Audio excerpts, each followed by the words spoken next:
রোহিঙ্গা আসার পর আর কোনো কর্ম নাই তাহলে সদিন জাল মাল আছে আর সুস্কার করে বয় হাই নাম নদীর মাঝে তাহলে সদিন আর নৌকা আসছিল বাইরে বেন্যা শহরে নৌকা সাথে গিয়ে তাহলে গত হালিয়া দিনের মাঝে মগবা গেলে নবীন বাহিনী লয় আরো চলই তারা যুদ্ধ চলাই আনে মগবা গিয়ে নবীন গ্রুপের আরো ছোট দুমরাই না বাংলাদেশের এগুলো তুলে দিয়ে ফেলাই তাহলে মগ এগুলো আর বাংলাদেশে তুলি মাইন বুয়াই না পাই গিয়ে আর শূন্য পারি তাহলে মাতা মাইন তো জিনিস মেডিপুর গাড়িতে আর তো নেই দেখি বাইরে যাইয়ে নগান নৌকা তোয়ার দে অবস্থা মাঝে মাইনের উপর ট্যাঙ্ক করে বাইরের ট্যাঙ্গান ছিঁড়ে গিয়ে তো এখন আর আতে জরিয়া ছাড়া এখনো হাম নাই আর যদি যদি বাইরের ট্যাঙ্ক ছিঁড়ে গিয়ে আজার ট্যাঙ্ক বাঁচিয়েছি যদি আর বাংলাদেশে তোর মাইন বইয়ে যদি আর ভাই নহলে আরেকজন পড়তো আর ভাই আরেকজন নহলে আরেকজন পড়তো আজ আর ভাই হরে হাজার মানুষ সতর্কিত হয়ে জায়গা কেন না যাই পারিব আর এখন দাবি হইলে সরকার সরকার যাইনে জিনিস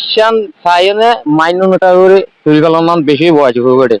বাংলাদেশ সীমান্ত তো খুব কাছাকাছি রাখাইন আর ওই রোহিঙ্গা আছে না ওই আরো বলে নবীন গ্রুপ মায়ানমার সেনাবাহিনী আর ওদের যুদ্ধ লাগে আর সকাল থেকে তো গোলাগুলি শব্দ অনেক ছিল কালকেই একটা শিশু অনেক মর্মান্তিক ভাবে আহত হয়েছে আর আজকেও একটা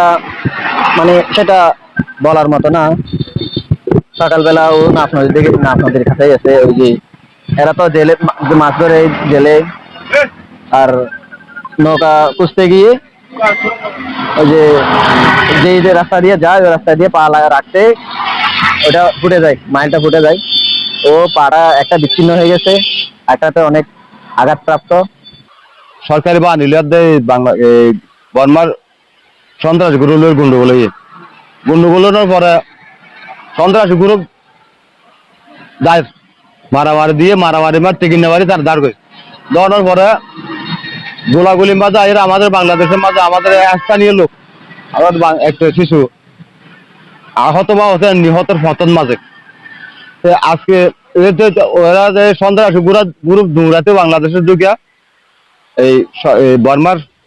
সরকার বাহিনী বাংলাদেশের মাঝে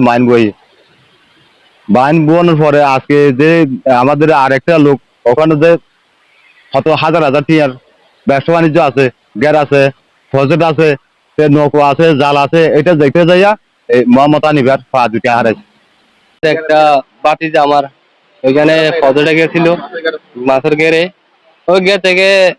হাঁটতেছিল হাঁড়ি থেকে তো তখন একটা মাইন পড়ি উনি আক্রান্ত হয়ে গেছে তো তখন আমরা সবাই যেতেছিলাম এখান থেকে স্বাগত যাইতেছিলাম ওই আমাদের বিজেপি আছে না বিজেপি এখান থেকে পার হইতে দিচ্ছে না আমাদেরকে তা আমরা ওনার থেকে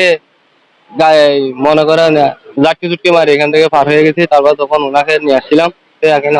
ওনাকে হাসপাতালে নিয়ে গেছিল ছোটবেলা হাসপাতালে নিয়ে গেছিল এখান থেকে এখন আবার মনে হয় লেখা দিয়েছিল এখানে এখন কক্সবাজার বুকটা আছে তো এখন ইয়ার হ্যাঁ তো এখন মনে হয় সেটা চলে যাওয়ার জন্য নিয়ে যাওয়ার জন্য চলে গেছে